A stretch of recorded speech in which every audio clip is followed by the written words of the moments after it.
Hvala, ponovno lep pozdrav. Jaz mislim, da strukturo državne uprave vsi dobro poznamo. Ta je organizirana v skladu z zakonom o vladi, kjer so razdeljeni resorji. Drugi del, ta upravni del, pa je urejen z zakonom o državni upravi. In posamezna področja se potem naprej urejajo tudi z zakoni. Eden takih zakonov, ki eno področje posebej obdeluje in tudi naloge in pristojnosti tistih služb, ki so znotraj Ministrstva za obrambo, je zakon o obrambi in ta v 32. do 36. členu natančno določa tudi vlogo, naloge, pristojnosti obveščevalno-varnostne službe. Ta obveščevalno-varnostna služba ima pač te naloge opredeljene v določbah in več ali manj je dejavnost službe, varnostno-obveščevalne službe, namenjena predvsem protiobveščevalni dejavnosti. To se pravi delovanje, spremljanje varnostnih služb od zunaj in pa seveda tudi spremljanju misij in podobnih stvari. V niti eni določbi zakona ni opredeljena nobena civilna dejavnost varnostno-obveščevalne službe. Zbiranje podatkov, to, kar je minister Veber naročil varnostno-obveščevalni službi, in to javnih podatkov, je daleč od tega, da bi šlo to za pristojnost delovanja neke obveščevalno-varnostne oziroma tajne službe.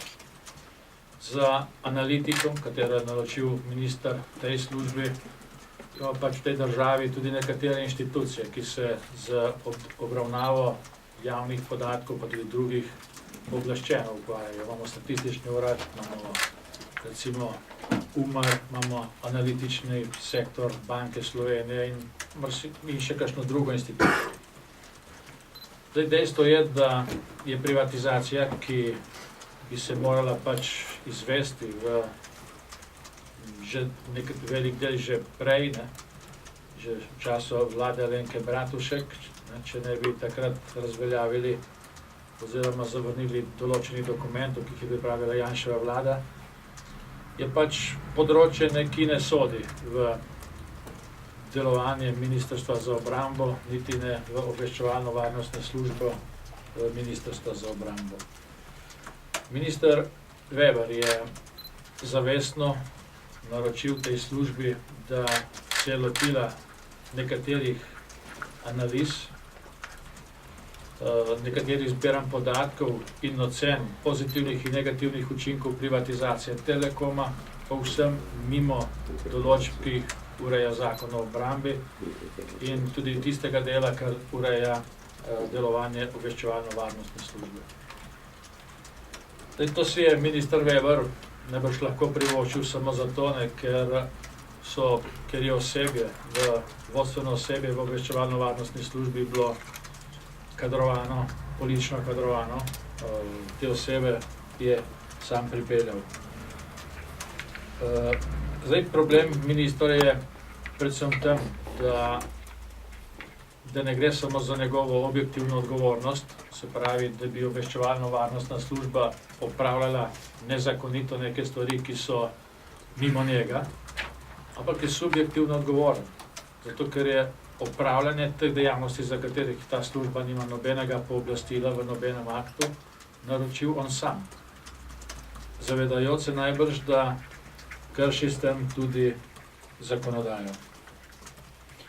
Stališče ministra Vebra do privatizacije in tudi njegove stranke do privatizacije je očitno, to se pravi je znano že dlje časa, da je to, da so podprli privatizacijo v okviru vladnih ukrepov vlade Alenke Bratušek in da na nek način so sodelovali pri realizaciji ali pa upočasnjevanju privatizacije v tem mandatu, je tudi znano, vendar je nedopustno, da se zato, da se pripravi argumentacija za zaviranje privatizacije ene od družb, ki je na tem spisku, uporabi varnostno-obveščevalno službo mimo zakona, neskladno z zakonom oziroma nezakonito, je neprimerno. Zdaj, problem ministra vede tudi to, da in tudi predstojnika službe, obveščevalno-varnostne službe Ministrstva za obrambo v tem, da njihove izjave niso konsistentne. Vsako izjavo podrejo prejšnjo izjavo in to bistveno spremenijo, popravijo prejšnjo izjavo, ki so jo dali prej. O tem bo najbolj lahko več povedal gospod Tonin. To se pravi, več kot očitno je, da se minister zaveda nastalega zapleta, ki je nastal z njegovo odreditvijo kršitve zakona in zdaj poskuša na vse možne načine pripeljati tega, da ne bi bilo to neko njegovo nezakonito ravnanje, državotvorno ravnanje. Mislim, da bi moral predsednik vlade, takoj, ko je bil seznanjen z ugotovitvami nadzora Komisije za nadzor varnostno-obveščevalnih služb Državnega zbora, zadevo zelo hitro vzeti roke, praktično takoj, in glede na to, da je, tako pravijo, vrhunski poznavalec ustavne ureditve, bi moral najbrž tudi takoj odreagirati. Ministra bi moral pozvati k odstopu ali pa takoj dati predlog za razrešitev. Sedaj smo v situaciji, ko predsednik vlade s svojim ravnanjem to zadevo nekako podaljšuje, da najbrž se pričakuje, da bo afero ministra Webra pokrila kakšna nova afera, bo vrgla prah in da bo na to Webrovo zgodbo in da bo pač javnost in pa tudi politična javnost najbrž o tem malo pozabila ali pa spremenila stališče. Zdaj, poslanski skupini Slovenske demokratske stranke in Nove Slovenije smo pripravili interpelacijo o odgovornosti ministra. Osnutek mislim, da vam je bil posredovan. In naše stališče, skupno stališče je, da pričakujemo od predsednika vlade, da se odloči do ponedeljka do 12. ure.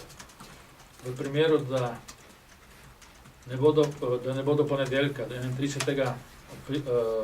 marca predlagal razrešitve ministra ali pa minister ne bo odstopil, bomo to interpelacijo tudi vložili. In glede na razprave, ki so, pričakujemo, da se bo podpori tej interpelaciji tudi v tem času še kdo pridružil. Hvala lepa.